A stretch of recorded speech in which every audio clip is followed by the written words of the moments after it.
Hello everyone and welcome to a brand new edition of GameTales, the show where we talk about a great many things that are important to us and maybe relevant to you if you're into video games and talking about video games with people and you want to seem like you know what you're talking about like we pretend to know. And I'm getting joined by Stefan from the channel Stefan Nonsense, formerly Complete Nonsense. Hi Stefan. Hey Unicom, and good morning, afternoon to our listeners. How is everyone doing, especially you and that cat? Well, I built a new home for the cats outside because it's winter, it's snowing, so we gave them a bigger box. We put something in there so they could sleep dry, and two of them are in there and one of them is sitting on top of it. I think we're gonna need to do every time we do at least a GameTales, I think it's gonna have to start with some cat footage, just so that people cat know. Update. Yeah, oh just so that people know what's up with the cats you're sort of caring for. Thing is, like, they're right outside my window, so if I manage to put like glue the camera to the window, I can just point it down at them, and I'll have a live feed from the cats. If I use the webcam, it would work. I think. Unfortunately, and this is gonna say a lot about the internet, I think that's gonna have more watch time than your channel. It will. A live feed of cats. That's literal catnip for the internet. Yeah, the cable from the webcam is long enough to I can just tape it to the window. My God. Can definitely try that for the future. That's what I'm gonna do next week. Yes, we can totally experiment with that. So before we begin today's subject, I just want to do a little bit of housekeeping and promoting for our next GameTales episode. Mm-hmm. Our next GameTales episode will be number 30, and as you may or may not know, if you've been listening for the past couple of episodes, we are going to make episode 30 the first ever live stream GameTales with both of us on webcams, because that's been something that a couple at least of people have been requesting in the comments for a while now. So as things are right now, the live stream will start at 6 p.m. GMT for our European listeners. You can just add stuff to that hour so you can know when it will be airing in your particular time zone. So 6 p.m. GMT for Europe, obviously. Then for our North American listeners, it will be at 1 p.m. for New York and Vancouver. Atlantic area. Okay, and 10 a.m. for San Francisco and, it was New York and Toronto earlier. Apologies. And 10 a.m. for San Francisco and Vancouver. The Pacific area. But don't ask us about the middle ones. Yes, no, that's why I went with the East Coast and the West Coast, so that if we have listeners anywhere in the middle, I think they can calibrate themselves using either or of those hours. So if everything goes according to plan, that's when we'll start episode 30 of GameTales. We will obviously be scheduling it earlier, so hopefully, but again, this is YouTube, hopefully the notification will appear in your feed, or hopefully if you click the bell notification, it should maybe arrive in your email. I think I may try to make a trailer for it as well, so people will know of it before it goes up. That's also a good idea. And otherwise, just follow either myself and or Unicom or the Gaming HD account on Twitter, because that's where I do most of and Unicom as well does most of his social media interacting. So very important, we're going to have to make sure that Raul is awake at that hour because he controls the channel, not me. Yes, we'll definitely let him know about the hours as well. But our listeners come first. Yeah. So yes, that's it from the housekeeping / promoting aspect of things. What are we going to talk about today, Unicom? We're gonna talk about the most marvelous thing in the video games industry, and that is monetization. Yes, the not so hidden specter of the gaming industry for the past, I don't know, many years, quite a bunch of years actually. I think the things really started to get sort of into gear in this area once MMOs became a thing. Because people started to trade things like characters and horses and gold, and suddenly developers realized, oh my god, people put value on these things that are in the game and they're just a part of the game, so why not take advantage of that? Do you think that I'm not exactly sure because I haven't followed the timeline, but do you think that's where it started, or did it start with mobile games? Oh, it was way before mobile games. Okay. Like I remember MMOs from early in the 21st century that were monetized almost like we have most games today. They started out mostly in South Korea and in China because a lot of them were free, and because they were free, they needed to generate money somehow. So microtransactions were the way to do it. Oh, apropos of that, we had an entire episode about MMOs actually. And we talked a lot about that, so check that out. It was amongst one of our first episodes, actually. Yeah, and you've actually found out what the game you used to play was. Yes, it was called Conquer. No, but I just recently saw a piece of news that another old MMO title from those areas is coming back, and that is Mu Online.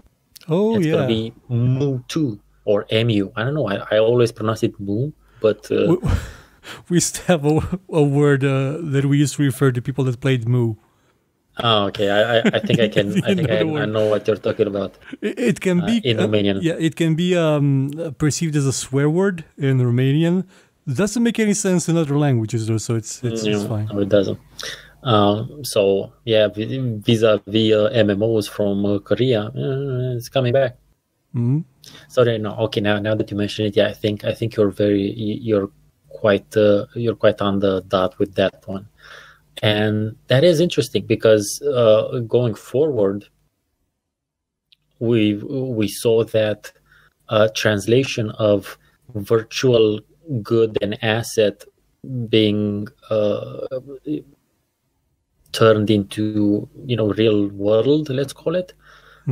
Currency and stuff like that with other things like Second Life, for instance. That was another thing, but it always Second Life had a different kind of idea to it that people could earn a living in it. Sure, you did have to pay money like to the developer to get access to land and building rights to it, but then it can generate revenue inside the game itself. People actually did so. Like they made a bunch of money by hosting parties in the game, and artists hosted concerts in the game. And actually, funny thing, last month, George the Fat Man Sanger, he's from the Fat Man band. He made the music for All the Underworld, for Wing Commander, for a bunch of games. He hosted a concert in Second Life, and when he uploaded the stream to YouTube, it got a copyright strike. Okay. For his own music. There's YouTube for you.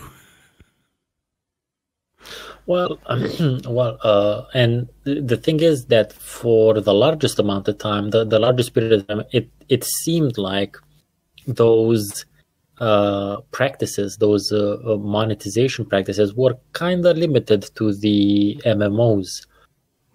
But then I don't know when they I don't exactly know when it crept into the mainstream. I think it started when video game consoles became a lot more connected to the internet, like in the Xbox 360 and PlayStation 3 days, when it wasn't just a game on a disc, it was more of a live service type of affair that can be updated and for which they can pump out new content via the internet. That's when it started initially with DLC. And then it got a bit worse, and it got a bit worse. In this case, I think a combination of MMOs and mobile gaming, because in the mobile gaming sector, the games are just built as Skinner boxes. They are specifically built to encourage people to buy cheats, buy extra lives, buy all that stuff. They're not made to be enjoyed normally. Buy faster time. Yeah, that especially. Our mutual friend Zappa, he used to make mobile games and just couldn't take it anymore because he basically said, I'm making games for gambling addicts. And just quit. Yep, that is basically what they kind of sort of are. Not to mention the entire mechanics of all of those Connect 3 sort of games, which are basically, more or less a one-armed bandit sort of experience. Yep. But the idea is, so for our listeners, we actually kind of have sort of a general plan of what we're going to talk about in GameTales, and we actually scheduled monetization for last week. But there was the Game Awards. Since the Game Awards had such a big impact, at least we considered the news to be quite important. So we postponed it for this week. Yeah, you could say that some of the things announced then were out of this world or outer world. Yes, and in the past week, there's been several things that have happened that are all, whilst maybe not all directly linked to monetization, they're definitely in the same ballpark. Yeah. So going back a bit, let's talk a bit more about the Epic Store.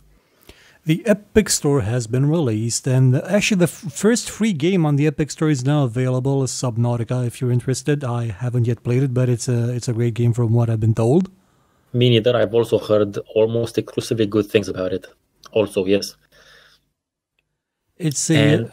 continue, please. No, I was just going to say that the Epic Store, the moment it came out, the announcement came out, we were able to contextualize Valve's move from a couple of days earlier, when, as I'm pretty sure our listeners know, they announced that they're gonna change the revenue sharing system with the games that sell over what was it, 10 million?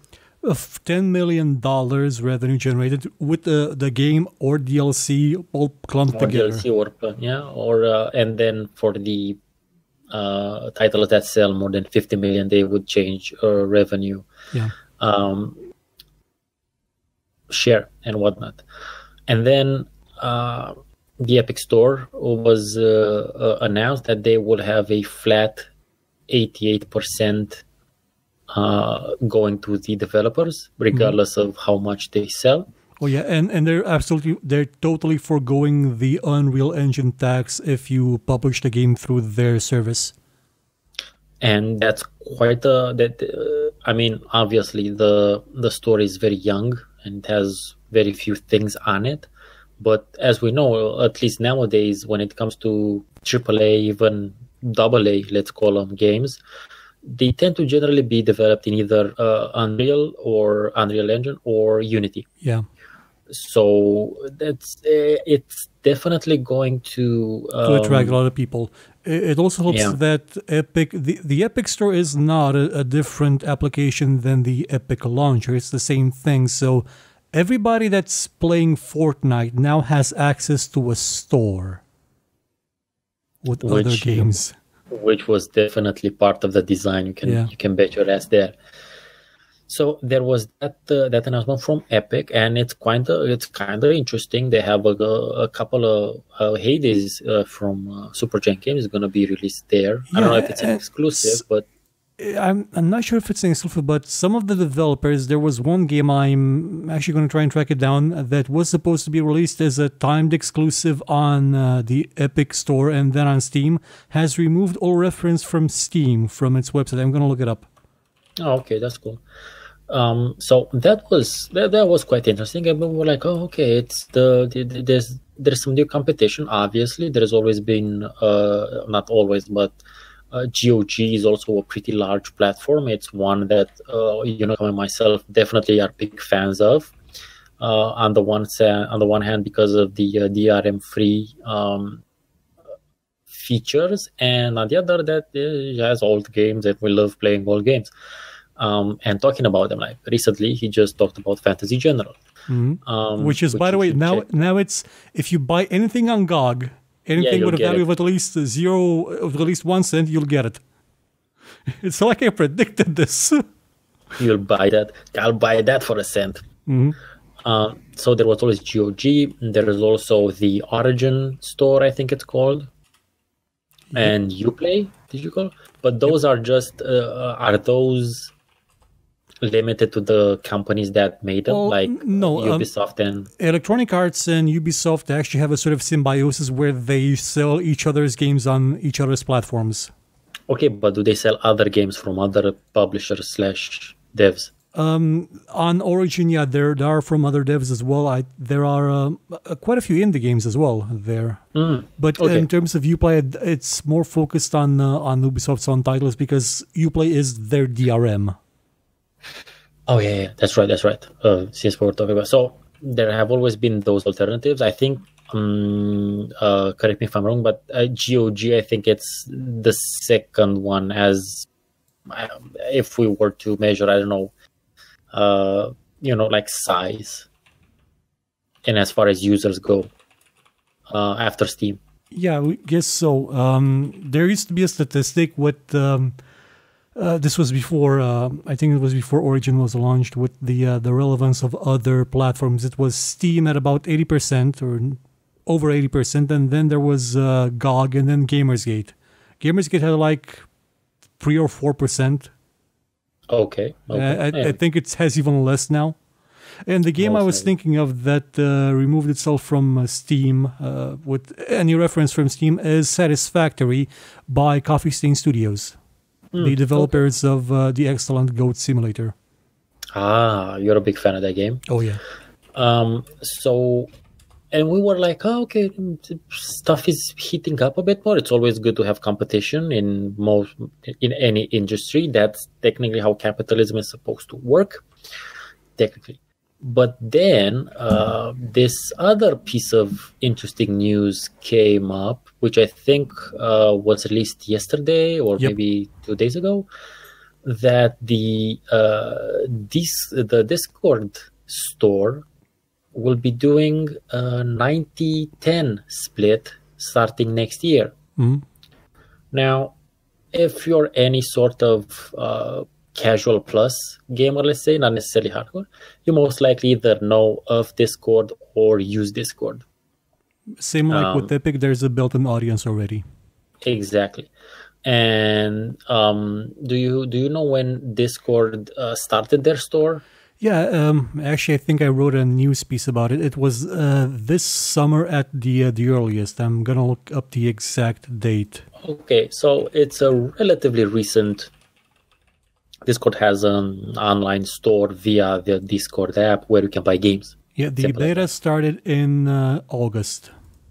Okay, so they just announced that, and to be honest, the Discord store was a bit low-key up until this piece of news, that they're going to go with a 90-10 split for the devs that use their platform. Now, this does come with the caveat that both Discord and Epic Store are really fresh entries. The final version of the store was released in October. Okay, so it's super fresh then. It's pretty close. But as you said, they both have inbuilt audiences, and whilst they are young, this only means that they will be that much more alluring to indies, especially, and in general, smaller devs, which may or may not make important development decisions around this. Yeah, Steam. It's also going to be a bit symbiotic because Steam is a big giant elephant and it's hard to change it. Whereas these ones, they're smaller, they're lean, they're quick to change for the developers. Exactly, and they can actually modify and add features or that sort of stuff much faster when you have a small number of both things you sell and users. Yeah. And not only that, but they also offer developers tools, especially Epic Store. They are offering the tools they use for cross-platform play with Fortnite, which can be played on every platform, like regardless of which one it is. They're going to offer that to everybody. Yes, for free. Which just means insanity. Like if you ever thought that the multiplayer shooty MOBA, whatever the hell genre is gonna, oh man, can you imagine what that means for up and coming battle royale titles? Yeah. Well, up until now, actually making multiplayer for a game was a bit tricky because you had the very limited possibility. You had GameSpy, which is dead. You had Games for Windows Live, which is dead. You had the Steamworks, which is still alive, and your own custom code, which took ages to make. Now you have Unreal stuff as well, Epic stuff. And it's not like, I mean, it's from what I can gather, I don't know, I am not a Fortnite player. It works. Yeah, it's stable. So, they worked quite a lot to actually make it work better than PUBG, and there was the. Let's just not get into PUBG. The developers of the Blue Hole, they were afraid that Epic would steal. Well, they sort of worked together to make that tech. At least Epic made a lot of effort to build that tech for PUBG, and the developers of the game were scared that Epic would turn around and make their own game with that tech. And they did. It's a runaway success. Well, now they're giving that tech to everybody. They're being tactics. Yeah. So that's really interesting. So these are, if you know, I think I was just saying, I don't know if last episode or 2 episodes ago, I'm not a big fan of being a first adopter. But I made an Epic Store account, and I don't know if you are a first adopter, then getting in on the ground floor with these things should be a must. Mm-hmm.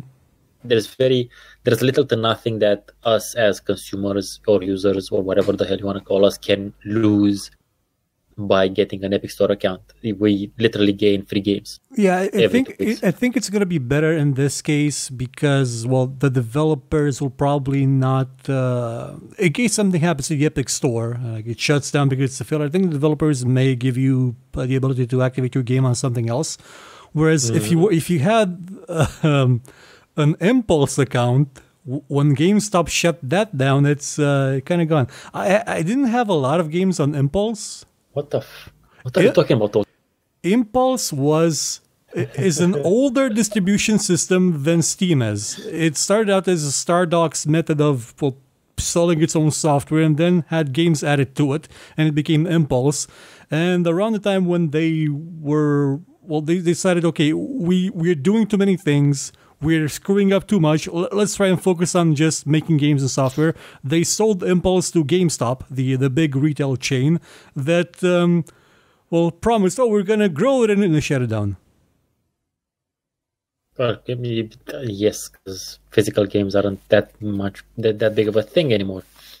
Actually, no, GameStop shut down the digital distribution part. Okay. Because they're a big giant store. I know. So they sort of bought the competition and shut it down. But Impulse said, I think it had less than the Gamersgate back at that time, so it wasn't really a big competition. But I think their dream was to buy Steam and shut it down, but they don't have the money. So the war for the internet gaming distribution platforms has begun. Yeah. We should also put Itch.io in this category because it's doing very nice things. Yeah. It's really cheap, real low overhead. Yeah, forget. So just going back to our common acquaintance, Bearded Giant Games, which you should, kind of shout him out at least by that. Yeah. Go play a bit Inspire. Yeah. Both of us, both Unicam and myself, recovered it recently, I guess. 1 year anniversary. Maybe he will be much more interested in having his next game on, both the Discord or the Epic Store, because Steam is definitely not helping. Well, I'm not sure about that. So, recently, he posted something about making games for Linux a lot more. I think he made the analytics kick. I'm just using it as a for instance, not exactly. Not talking exactly about him, but talking about indies such as himself, or slightly bigger, maybe a 3-man team. Yeah. I will definitely consider doing this. And whilst you might not think this is linked to monetization, it kind of is, because monetization is linked to everything that has to do with making money out of the video game industry. Yep. Whether it is for the publishers or the distributors or the devs themselves, or indeed how it affects us as consumers. And it's very relevant. Also relevant in terms of monetization, but this time in how it affects us. How's that Red Dead Redemption Gold horse thing going? For those who don't know, Red Dead Redemption 2 is a very, very successful video game. I think it may have already exceeded $1 billion in revenue. It is the second biggest entertainment launch. Not video game, entertainment. That covers video games, movies, books, anything. Biggest since Grand Theft Auto 5, which is still the biggest. Okay. And like Grand Theft Auto 5, it has an online component, one that was released with the game not a year later. And the beta for it had some disturbing ideas in it in terms of how much money people were expected to grind before they could buy food for their horse so it would not die. Prices were insane. They were actually less insane. No, they were more insane than even the ones in Grand Theft Auto Online. The game where you play a murdering psycho robber that must buy cars because stolen cars are too hot. In the game where you can fire a giant orbital space cannon at a city and have no repercussions. Yeah, well, that makes sense. Yeah. In the last couple of days, it has gotten a patch. So now, well, the patch, for one, enabled the ability to buy gold with actual money. It costs $10 to buy 25 bars of gold. And to get a really awesome horse, you're going to have to spend 42 bars of gold. Gold. And there's this excellent picture that I showed to you earlier with... on the left side, The Witcher Wild Hunt expansion pack, Blood and Wine, 20 euros. On the right side, 20 euros, 55 bars of gold. Buy a horse for 42. It's especially important that they're using that scummy kind of pricing where you can never buy the exact amount of gold that you need to buy an exact thing. You either have to buy less and then two of the lesser things, or a big one that is worth more than the thing you actually need to buy. That's something that developers have been doing for a long time. It was especially annoying with Microsoft's credits, because you could buy things off XBLA, of the Xbox Live Arcade store, with their currency. And you can never buy the exact number of currency to actually buy a game. You could buy more or less. It was annoying as hell. All I have to say about this is, look at my horse. My horse is amazing. Oh yeah, that song sort of brings back PTSD, because Arena TV, when I worked there a long time ago, got hacked once, and the site was replaced with that song. It could have been worse, man. Oh, it was replaced with Lemon Party later. Oh, well. Don't Google Lemon Party. It does not contain lemons. I guess arguably worse. Depends on what you're into. We're not gonna judge you. Yeah. So that's something that you have to acknowledge, that it shouldn't be unexpected, because this is what devs tend to do right now. Yeah, but Thankfully, they have improved the situation since the beta. You're no longer earning 1 gold bar after 8 hours of work. It just takes about 3 hours of work. Oh, well, also you can't, they switched it that some of the things cannot be bought with Gold actual alone, money. Yeah, you can use in-game money as well. Because, you know, everything is cool when it comes to, like, if it's just like skins, or I understand in this game it's about, I don't know, nickel plating or gold plating and just making shit look shiny. Buying horse insurance so it respawns instead of you having to wait for it to come back to life. Exactly, but horse insurance, which that just sounds like horse cloning / teleportation technology. That sounds like something that can kind of maybe sort of impact gameplay. Oh, it does. And yeah, that's not cool, yo. In GTA Online, it is absolutely pointless to play unless you buy shark cards or know a hacker that will give you a ton of money, because it is just impossible to actually enjoy yourself in that game. The rewards that you get are so small, so insignificant that buying a hat, buying some sneakers will bankrupt you. You're gonna have to play for a week doing the same 5 heists over and over again until you basically achieve perfection on them constantly to be able to afford any of the content that they add in. And this situation in Red Dead Online is kind of the same. But now it seems a bit better, because the initial implementation of the economy was so horrible, so outrageous, that it just boggled the mind. But now it's not as outrageous. It's still horrible, but not as outrageous, so people have accepted it a bit more. Yeah, I think so on the one hand, I don't know if this was done on purpose. You remember what you said? I think it absolutely was. You said a couple of episodes ago about just bombarding people with stuff. And in this case, it's basically lowering their standards. Mm-hmm. It's like that. It's like that thing that you can't throw a frog in boiling water, but if you put it in cold water and just steadily turn up the temperature, it's gonna die. Yeah. Or there's even another one with a guy goes to it was a village elder and tells him, my house is horrible, it's dirty, and we're all packed in there like there's 5 of us and it's horrible. The village elder says, okay, do you have chickens? Yes. Okay, bring the chickens into the house. He does so. He comes back the next day. Well, how is it now? It's horrible. The chickens are everywhere. They're making a mess. Okay, you have pigs? Yeah, bring them in the house. He does so.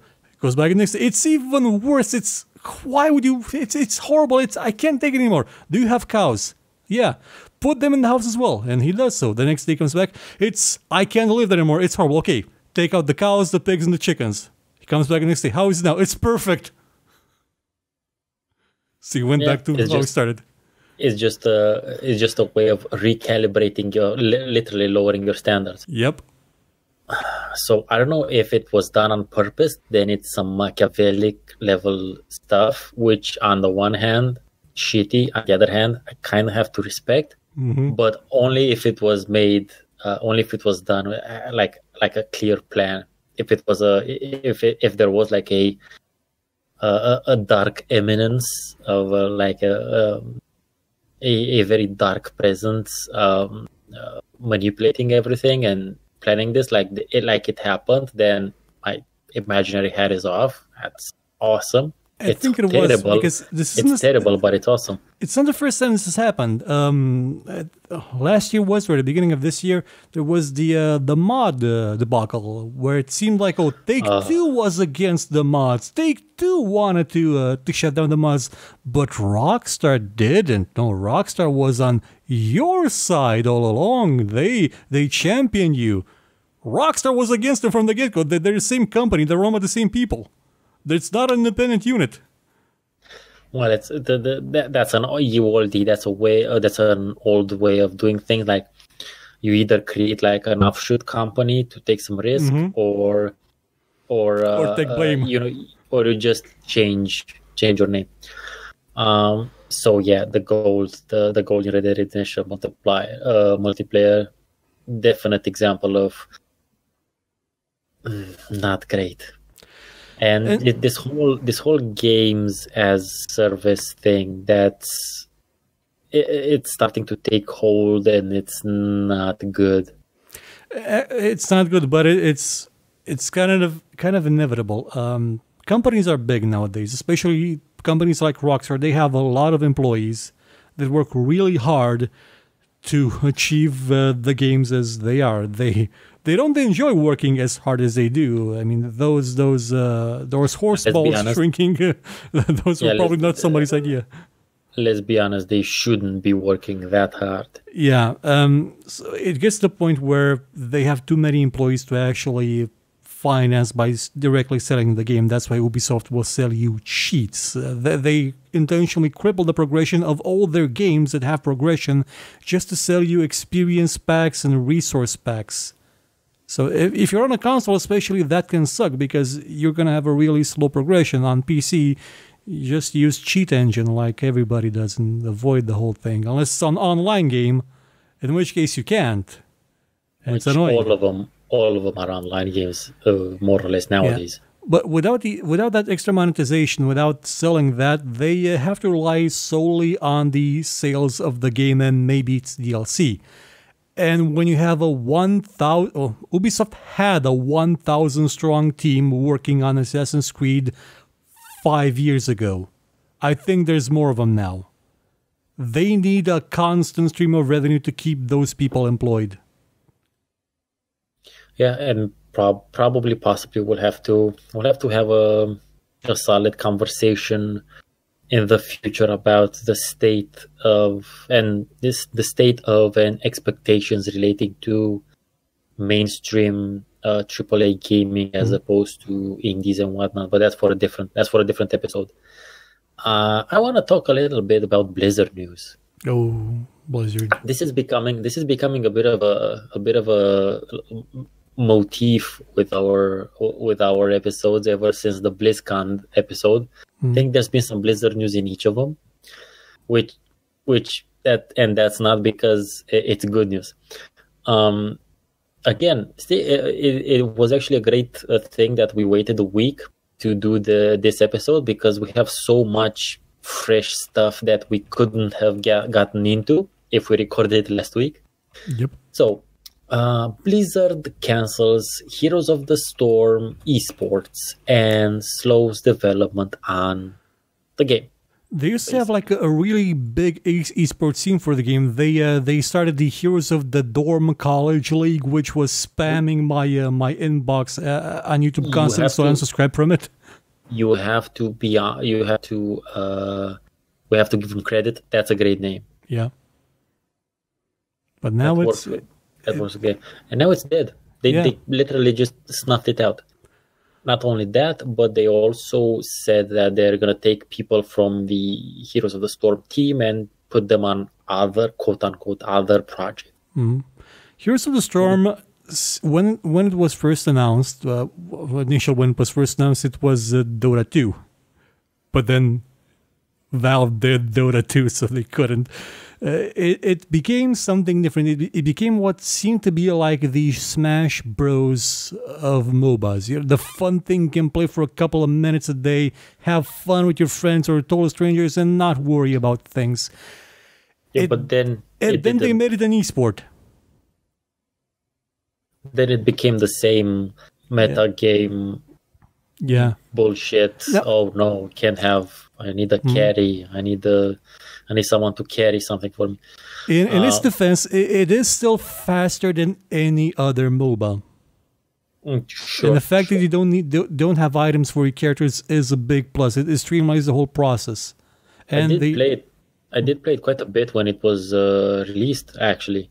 It was fun. But again, at a certain point, it stopped being fun.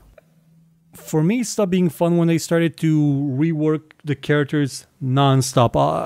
They just turned Nova into a completely different character overnight. Overnight for me, because I hadn't played for a couple of weeks.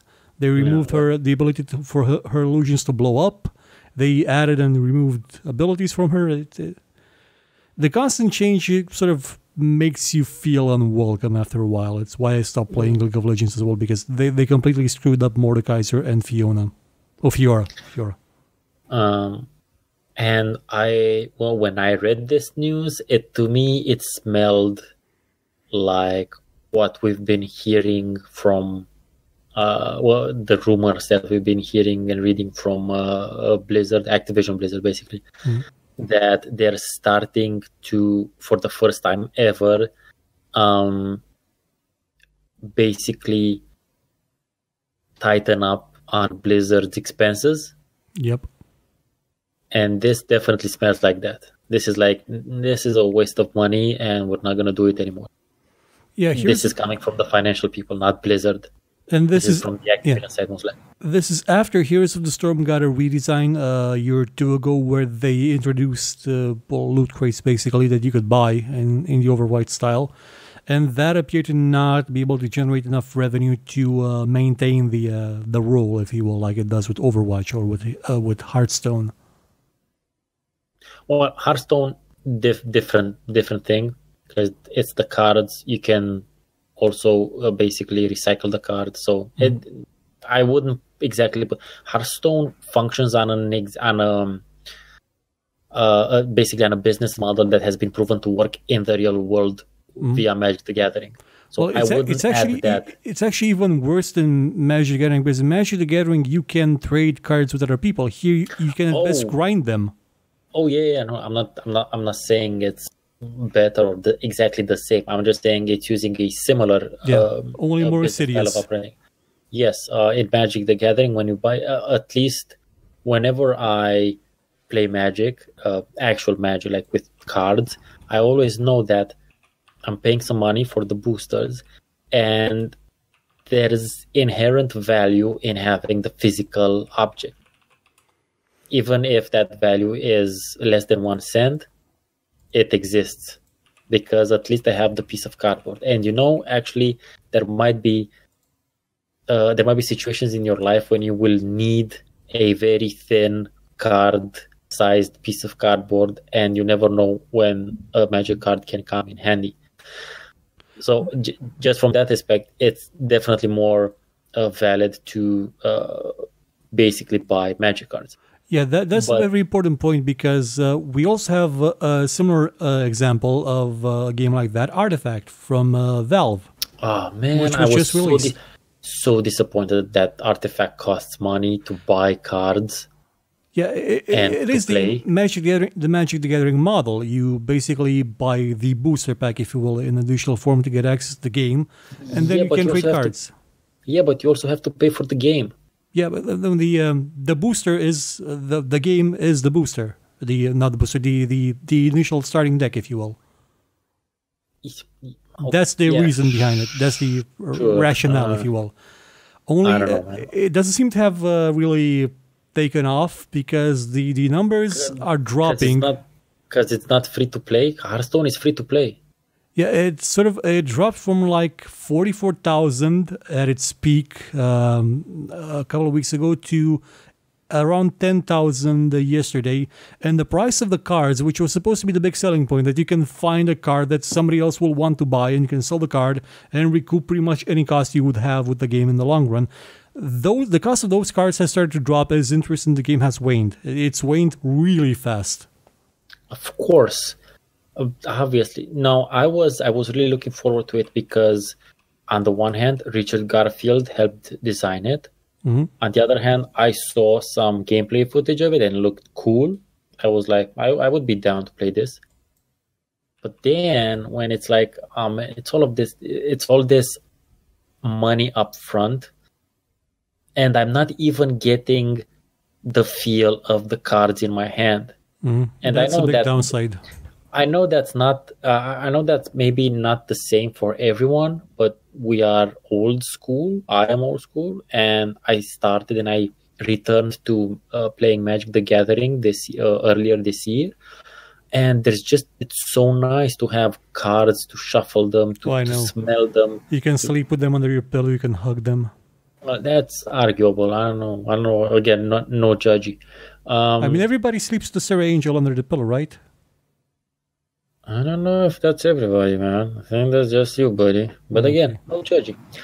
And then just having this, it's not even, you can't try the game without having to pay money. That is a big downside to it, because you can get a loaner deck from somebody to play Magic the Gathering once. Obviously. I mean, Wizards of the Coast, for all of their ills, and there's a lot of them, and faults, they have open weekends in the hobby shops where you can just go in and play Magic, and they'll give you a starter deck. They'll give you like a 40-card deck that you can take home. And then you can practice with that, and you can learn the game, and you can play with friends. Usually the decks now, they're basically two decks, 40-card decks, so you can play with someone. Yeah, they're dual decks. Which is how the game is supposed to work. You're supposed to play with someone.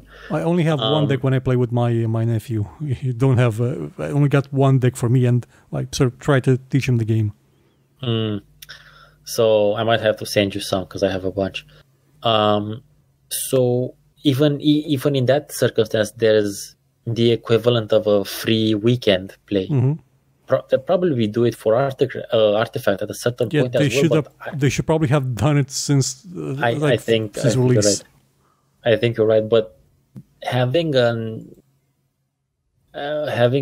cost barrier, an entry cost for that sort of game when the competition is, first of all, insanely well entrenched, and second of all, it has no entry cost.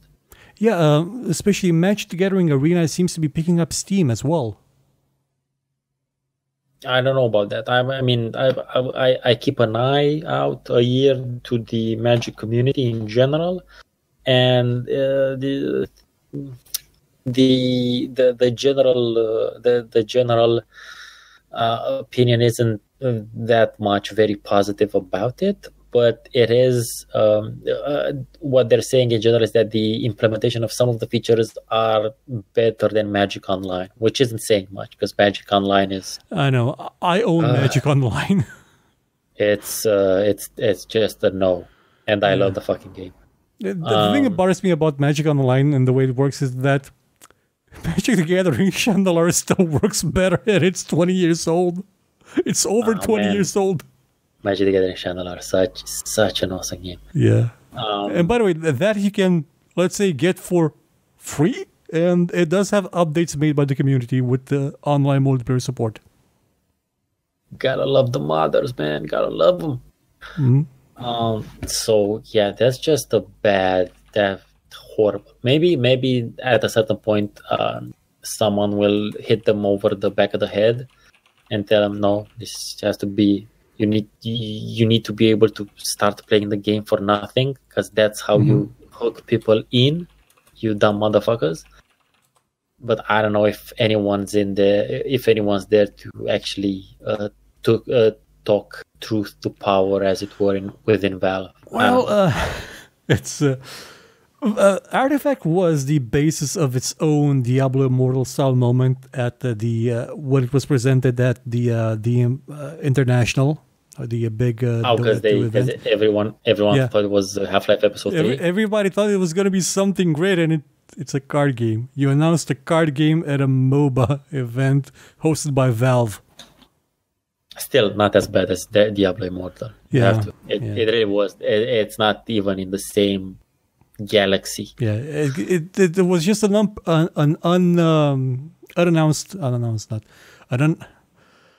unpredictable announcement. It wasn't led up to by multiple other announcements. Yeah, just came out of the blue. So, I'm definitely gonna keep an eye out for news relating to Artifact, because I would still want to play it. I love playing card games, even on the computers.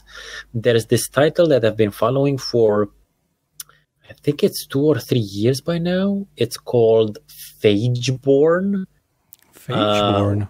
With a PH, so that's sort of Phageborn. And it looks really cool. It looks like they have really nice art and stuff, but it's just not released yet. I think they've been doing some tests lately and stuff like that. It's within my indie realm, so that's what I'm that's why I'm into it. Seeing a lot of tentacles. Yes, that's from the Black Mana equivalent. So that's something I'm looking forward to checking out, because I really want to get a a card game, an MMO, multiplayer type card game on the computer. That's not Hearthstone, basically. So didn't you review one at one time? It was a dungeon crawling thing with cards. Guild of Dungeoneering. Yeah, but Guild of Dungeoneering is awesome, and it's a completely different sort of card game. It's not exactly what I'm, because in Guild of Dungeoneering you also build the dungeon as you with cards in your deck. It's a great idea of a game, great game, great music. Also, this is the Guild of Dungeoneering, super awesome. Check out my review of it. Yeah, but it's not. I'm talking. That one isn't PvP. Oh. I'm talking about a card game where you can play against other humans. So yeah, Gwent. we'll see about that. There's always Gwent. I was never into, despite how much I actually liked Witcher 1, I was never that much into the world. That really didn't catch me. Not my thing. Not my particular brand of cognac. Sorry, guys. So Gwent is free. Yeah, sure, but I have no interest in the world or the anything. See my point? Mm-hmm. Yeah. Anyway, let's switch on to other more innovative ways of not necessarily monetization, but it could be monetization. Apparently, in Street Fighter V, oh yeah, they have started plastering literal advertisements on the character models. Now, for the time being, they are for the Capcom Pro Tour, which, from what I can understand, is a pretty big thing. Mm-hmm. But from the images I saw, the Pro Tour logo is literally pasted on the models. Yep, and it looks horrible. It looks like the worst, shittiest Photoshop job possible. It does. I mean, if I would have seen these images out of context, I would be like, that's Photoshop. There's no who would do that? How? It sort of looks like one of those skins you used to see for Jedi Knight 2. Yeah, with the logo of some clan just painted like almost in paint on the texture. So they started doing this. Apparently, you can turn it off if you're a paying player, because this was something that was going during the free weekend. This started during the free weekend. So which is it's still ongoing, actually. I think the free weekend. Yeah, so you can turn them off. But the thing is, and this speculation was in the article I read about it, there is literally nothing stopping them from replacing the Capcom Pro Tour with the logo of some other brand sponsoring esport gaming events. Mm-hmm. Usually one involving energy drink related to sort of winged bovine. Yeah. So, I mean, first of all, now this is something that's been happening in real life since more or less ever, not necessarily ever, but for a while. Like Formula One cars or the cars less now, but the drivers, there's branding on those. NASCAR, that's insane. That's like super duper uber late stage capitalism right there on NASCAR cars and suits and the costumes. This is just like that. And whilst I see a bit of, well, we should have expected it, not like this. Yeah, I think the best way this was ever done in a video game was in Monkey Island. They replaced Guile's American flag, stars and stripes tattoo, and Akuma's symbol on his back with the logo, with a Capcom Pro Tour sticker. Man, it's a sticker. I know. It's not even.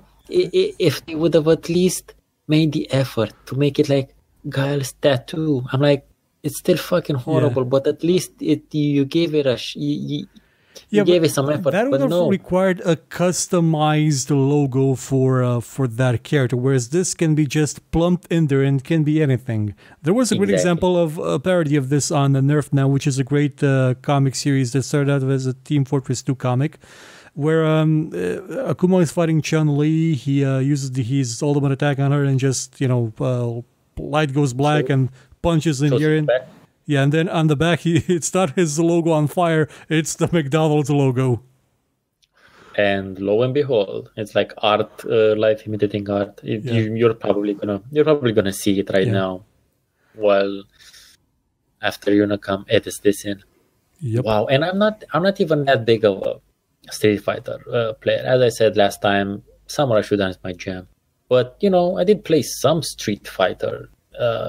Like in my history of playing games, especially 2 Turbo, played quite a bit of 4.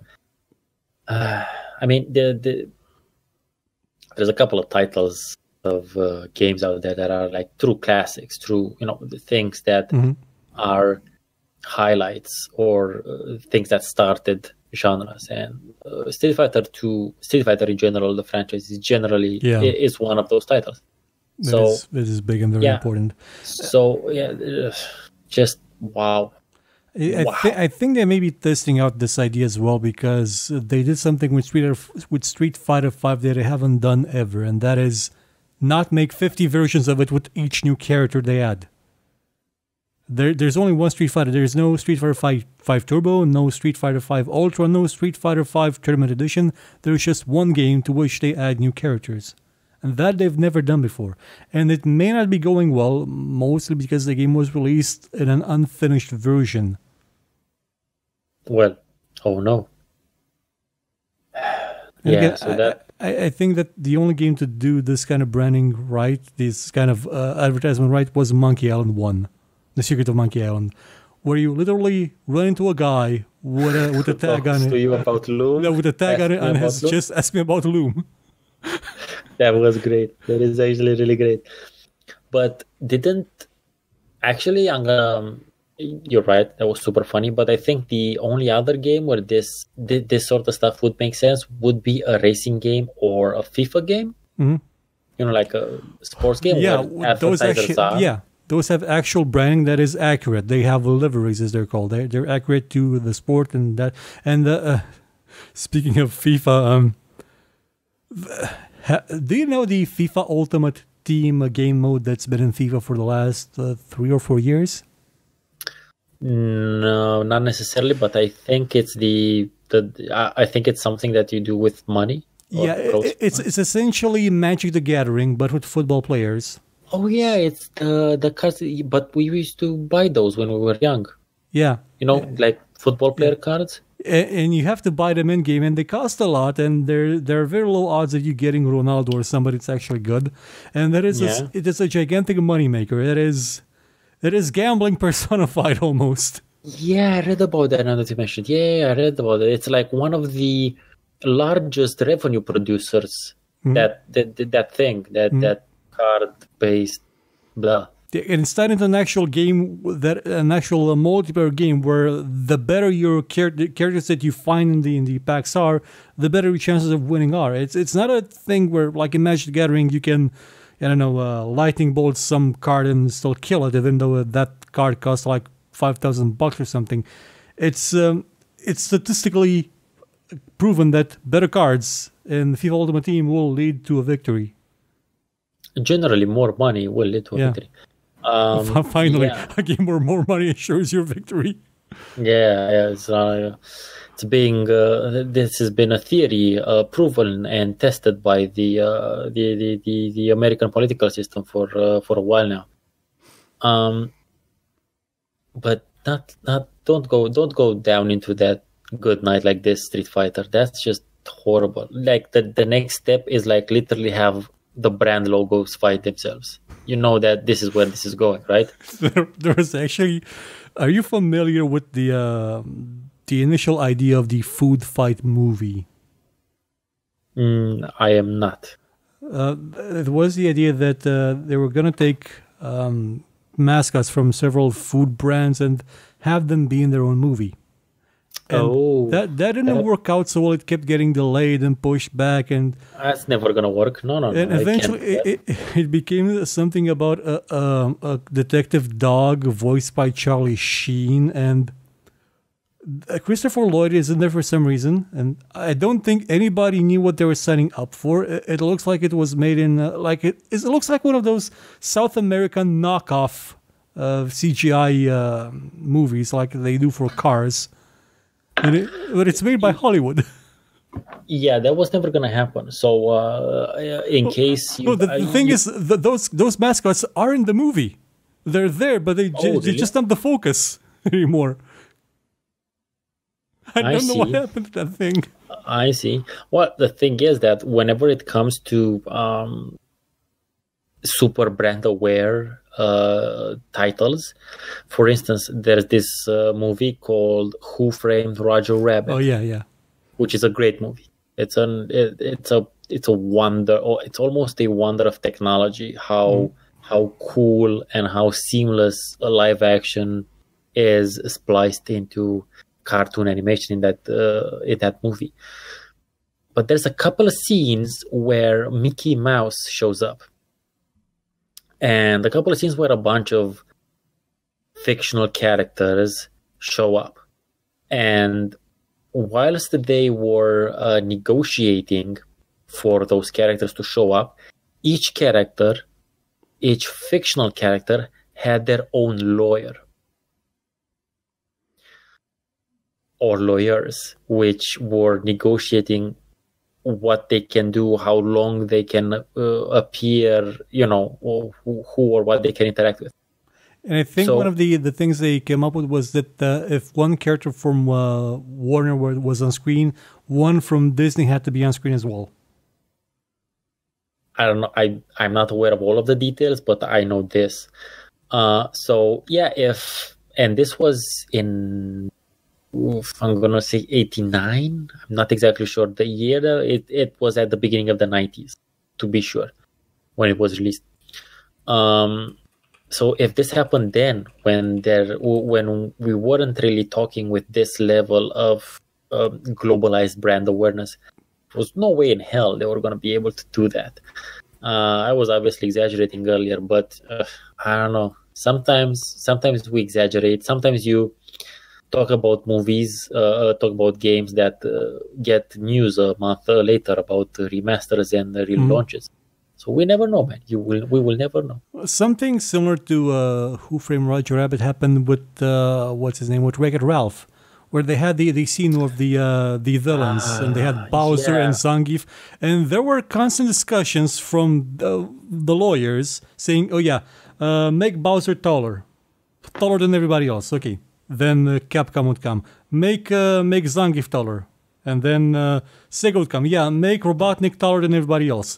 And they would just keep getting taller and taller and taller to the point where the main character in the game, Wreck-It Ralph, was tiny by comparison. So they just, okay, we're just going to make everybody the same size. Happy? Well, not, we're Disney. You're going to be happy. Or we're going to sue you and then buy you. You know we can. We did to Fox, we did to Marvel, we'll do it to you.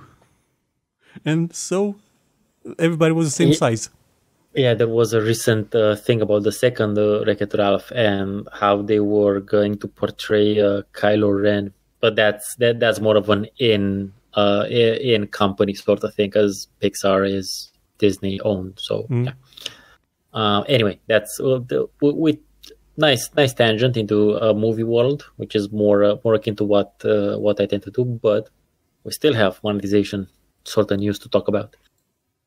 And this was kind of big news. We're already back in time by like a week or so, when CSGO not only got a battle royale mode, but also became free to play after, I'm gonna say, 6 years. I think 6 or 5 years. 5 or 6 years, and that led to no small amount of internet outrage. But again, it is a sign of how this whole how important it has become for these large companies to constantly generate money. Yeah, it's right now it is almost at the peak where it used to be in 2016. After the initial release, it did get a bit of a drop off in the number of players, but it seems to have picked up a bit more in the last couple of days. Because it's free, because it's obviously free. The last peak was 681,000. That's still not bad. The all-time peak was 850,000. I'm trying to figure out where exactly was that all-time peak. If it was, I don't think it was in the free-to-play moment. From what I understood, it took the game a while to become good, and for the community to accept it and be cool with it, basically. I don't think the community has accepted it yet as being a free to play being a good thing. No, not this. I'm just talking about the game in general. Oh, the game itself, yeah, it did take some warming up to, mostly because Counter-Strike Source was a bit of a letdown for the core audience that still played 1.6, and some of them still do. But Global Offensive eventually became the main one. Yeah. So, and again, do not make any sort of other thoughts about this. It's about making more money. Yeah, because the more people are in there, the easier it gets. Though it does sort of it does remove one source of monetization, that is, people that used to get banned in the game would buy the game just to make a new account and play again, and then get banned and repeat the process. That was one main source of income for the game. I don't know how big of a source that actually was, to be honest. I imagine some would do that, but I don't know. I don't know. I'm just saying a lot of credit cards get stolen in Russia, and a lot of people there play the game. I know. I'm with you, but I don't know. I'm just saying maybe not that maybe it's not that big of a percentage from the total amount. But yeah, a lot of stuff relating to monetization happened, and I don't think we really have. Do we have to address the general kerfuffle relating to loot crates and that sort of stuff? Loot boxes, well, they're being investigated by some government organization. The FCC got a. FCC or FTC, I forget exactly which one. One of the government organizations in the U.S. government got an order like a week or two ago to investigate loot boxes and form a detailed report of their impact. So that's coming. Yeah. I think I read about that. But what do you know? Do you know if there's any sort of stuff, any sort of decision being done at the European level? As in the European Union level? At European Union level, so far, no. I believe, was it Denmark or Holland or Netherlands that sort of really did not want loot boxes in their current form and forced some changes for some game companies like Blizzard, I think. It might be Denmark. I'm not exactly sure. Whilst I do live here, a lot of that news is in Danish, and not the greatest reader or understander of Danish myself. I do try to keep up somewhat, but I'm not gonna say. No, it was the Netherlands. It wasn't Denmark. Yeah. Okay. So Dota 2 and CS:GO loot boxes are a no-go. You will not be able to buy them or the keys for them. On the other hand, we do have a bit higher problems with our entire internet over on these parts coming up soon. So loot boxes might not be on the priority list just yet. Yeah. So what else do we have? What else should we tackle? Well, the price of video games hasn't really gone up. Like the default price of the $60 video game has not gone up in 2 decades almost? True. But inflation has gone up, so Developers sort of do need an influx of cash now and then, so that's why we get deluxe editions and all sorts of things. Oh, one thing that's kind of amazed me recently, the $15 map pack that was a staple of DLC for many years since Call of Duty became a thing and Battlefield became a thing again. That's starting to fade out in favor of the game as the game as a service model, with cosmetics being sold and stuff instead of the maps.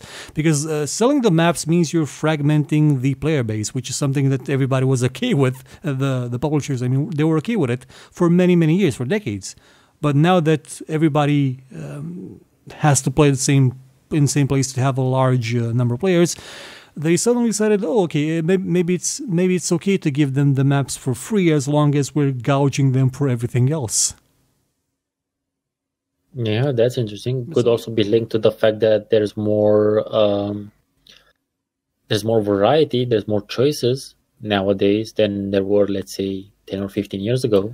Well, so if I'm not playing X game, I can play Y with all of my friends. I wouldn't say that, because even then you still had choices. You had Counter-Strike, which had free maps. You had Unreal Tournament, which had free maps. Quake, which had free maps. A lot of the established games had free maps. But on consoles, you couldn't get away with that. You didn't have that option.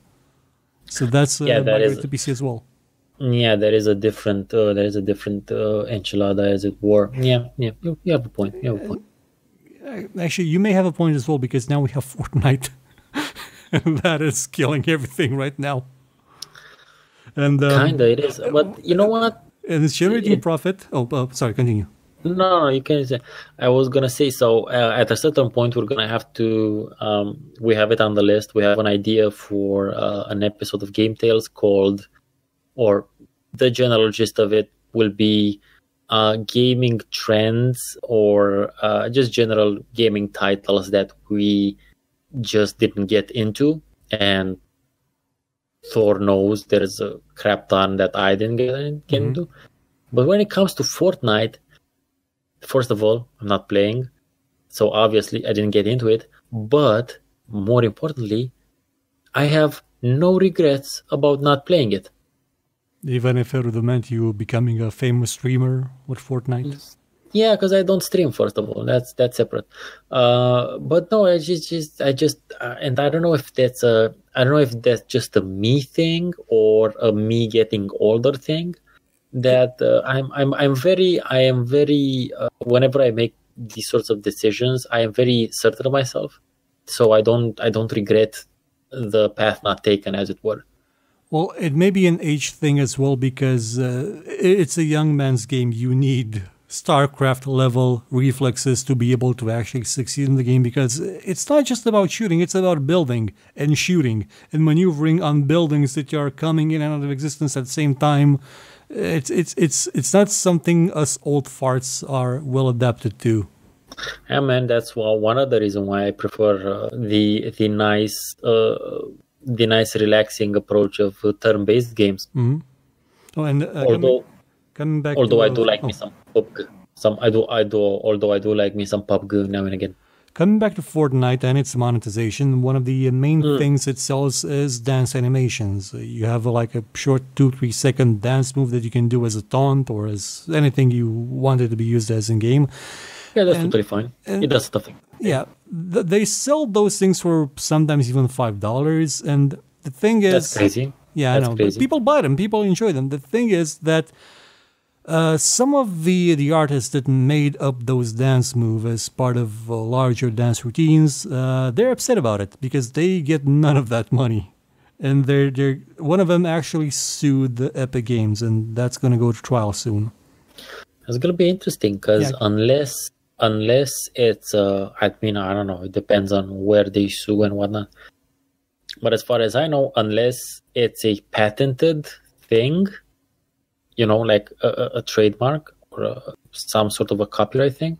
Like, for instance, Michael Jackson's Smooth Criminal, interesting shoe thing. No, yeah, not the leaning thing, yeah. Yeah, the leaning thing. That is trademark. That is with exactly. The shoes as well. Like it's a exactly. He has a patent on the shoes.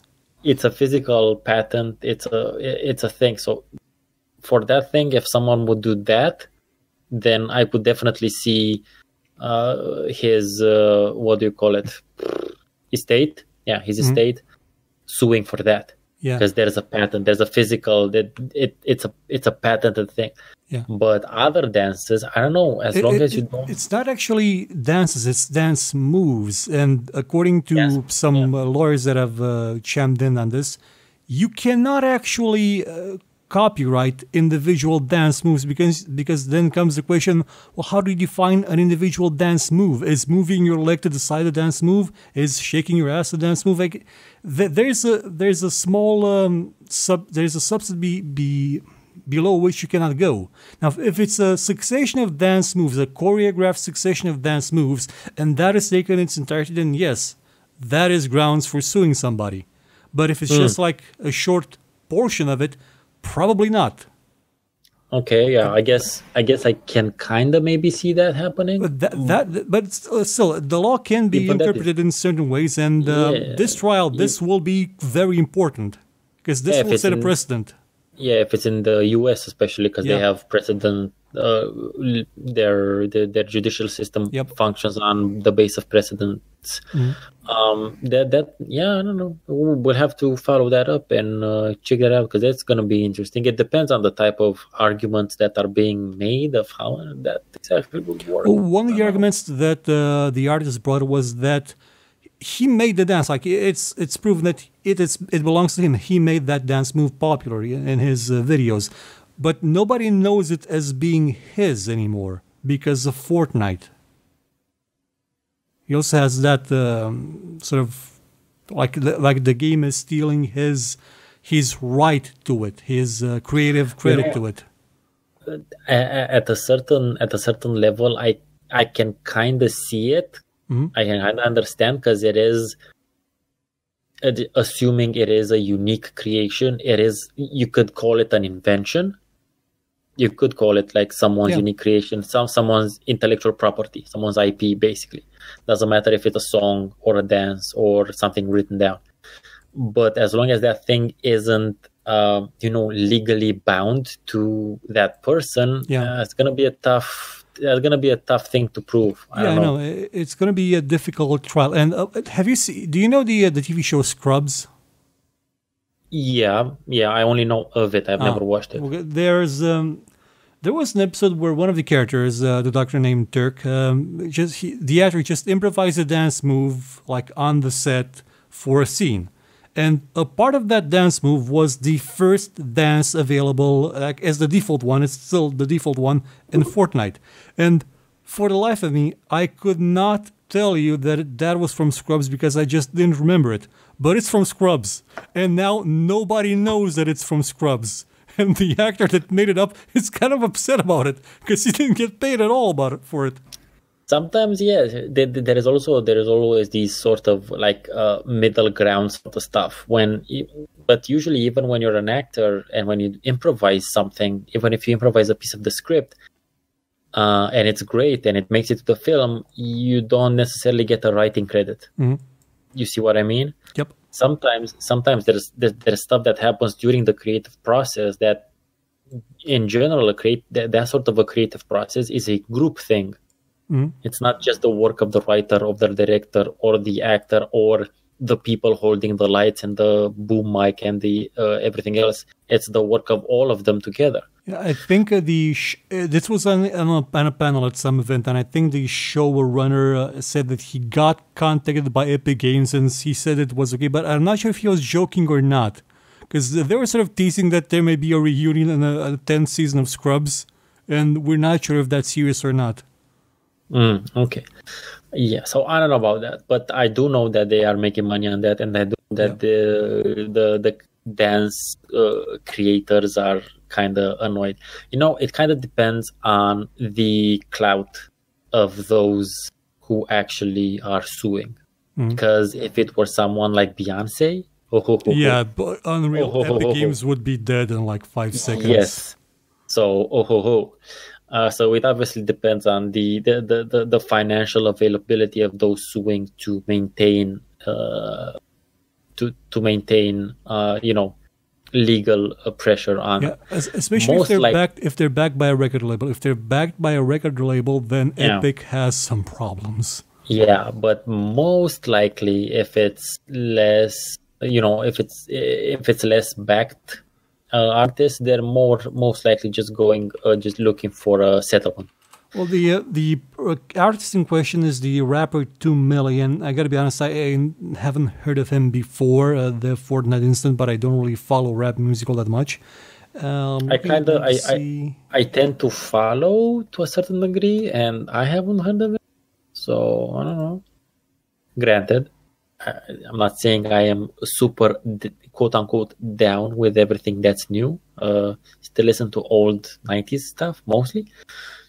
But I do try to keep up to a certain degree with at least like the top names, and that one does not ring a bell. But we'll have to see. On the other hand, there were always those. Didn't Soldier Boy at a certain point invent something as well? Had like a shitty dance as well. I don't know who that is. He had the beef. I know. He recently released a portable gaming console that is branded with his name, and it's just the knockoff of the things that I used to review on my old channel. Yes, that guy. He had the beef with the people from Screw Attack for a while. Oh, that goes back like that's an ancient name. But did you know that Screw Attack is still functioning? No, I shouldn't know. Because since Game Materials got shut down, I should stop following it after Handsome Tom left.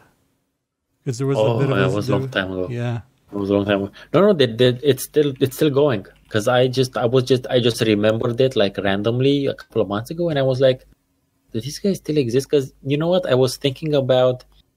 They had a news show presented by a guy called Dustin. It was called Hard. It was called Hard News. It was really fun because you got like gaming news each day, and I was like, I wonder what happened to this. Screw Attack still. Screw Attack still exists, and the guy Dustin is working for IGN now.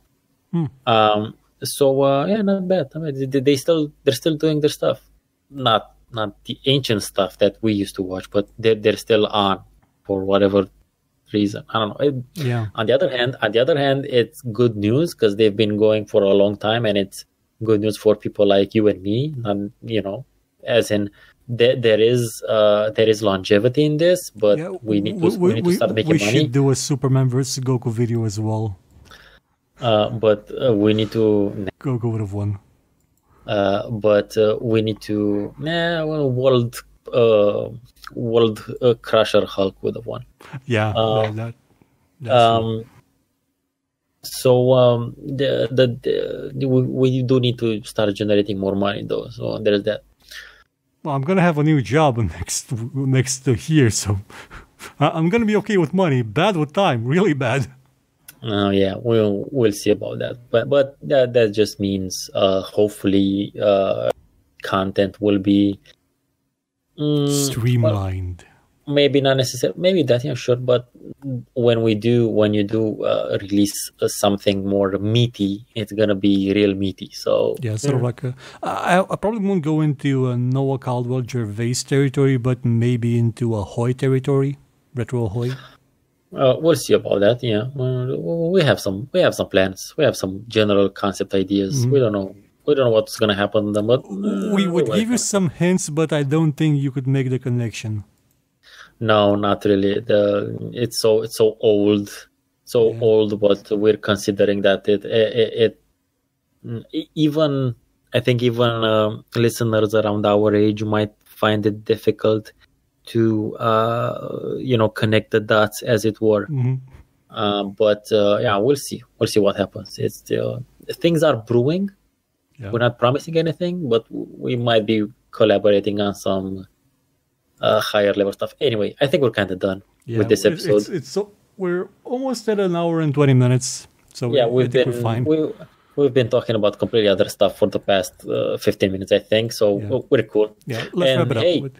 keep in mind, this is most likely what the live stream is gonna be like. So we'll see about that. We don't edit this video either, so it's gonna be very similar. Yes. Although you will be seeing us this next week, so that will be different. That will be cool. I need to actually be dressed. Yeah, I'm gonna have to put on pants. Do you have to put on pants? How big? What? How do you? What is your camera? What? Just to be safe. No. You need to live a bit on the edge, man. Yeah, I used to present the news without pants. We actually have to wear pants because it's cold. Yeah. But besides that, yes, that's it. Pretty much for this episode. No, actually, let's end with what's your opinion about the current monetization of video games? Is it going great? I think we kind of know the answer to that one, but I appreciate you engaging with our audience. That will be cool. Now, talking about our audience, what do you have on the Gaming HD channel coming up this week? Well, I kind of already recorded the audio portion of most of the shows for next week. That's solid. It's going to be a gaming codex for the term sunsetting. Because saying things are closing down scares shareholders.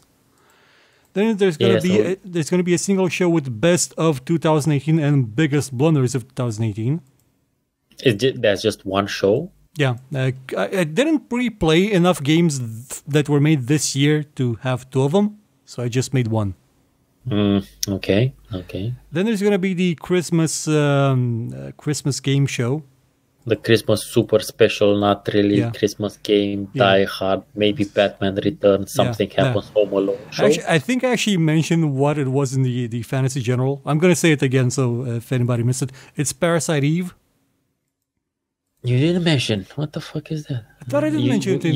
You only said you did it in Romanian. Oh. Well, anyway, it's Parasite Eve.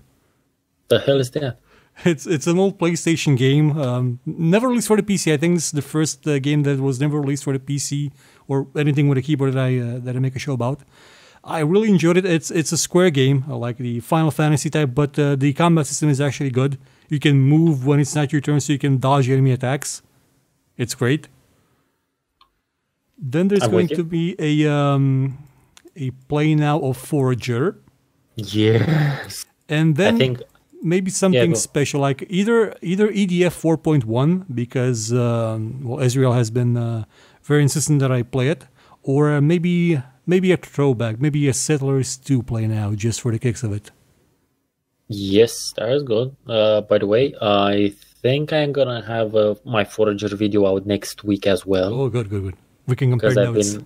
I think we're gonna have very different takes on the game. I managed to record some video. It's kind of slow here and there, but because recording on laptop, it's I don't know. Although in other news, for those somewhat interested in my computer status, mostly Athostar, hey man, I did order my a new motherboard. So hopefully, if luck shines upon me, actually we're gonna be doing the live stream off of my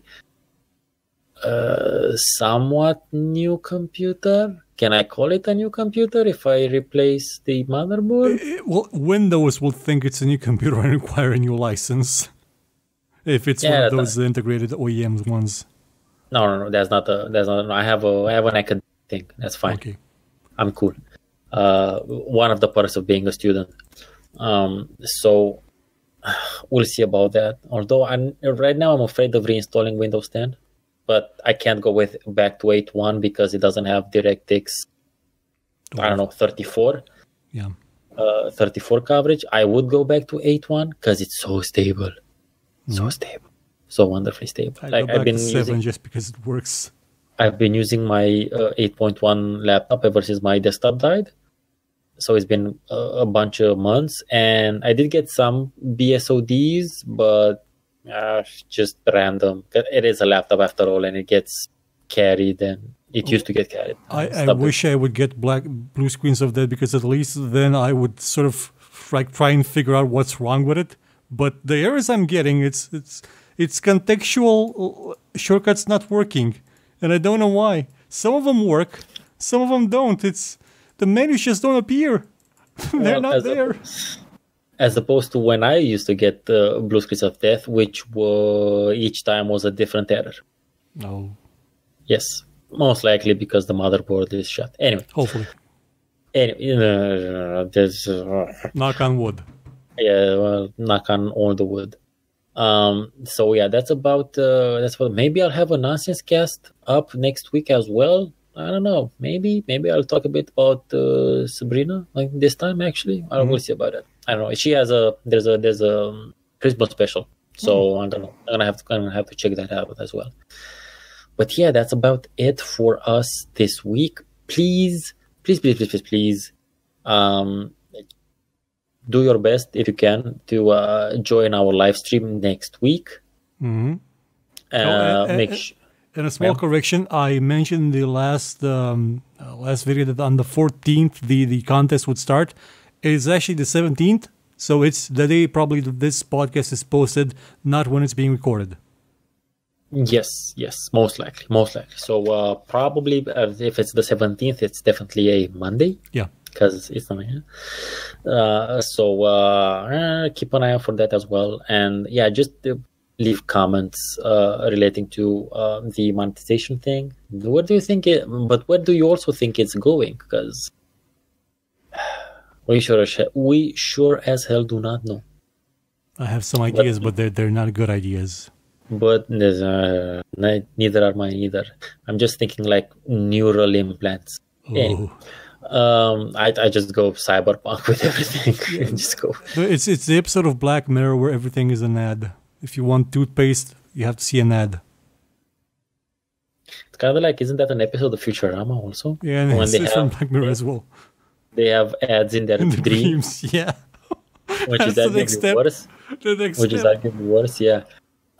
So thank you for listening, and do join us next week. Obviously, we will post that once it's done. Maybe, probably, once it's done, I guess. Unless, we go all crazy and stuff has to be cut out. Yeah. Or we just play copyrighted music, which we won't, but we might. We still don't have a clear idea of what we're going to do. We're most likely going to be playing something and talking over it, but otherwise, I don't know. We'll see. We will definitely be taking, at a certain point, questions from the audience. Yep. Relating to whatever gaming sort of stuff you're curious to know what we think about, which is just very weird method of formulating that. We're done. Yeah. Yeah. It's late. We're tired. We're sleepy. Good night. Yes. See you next time.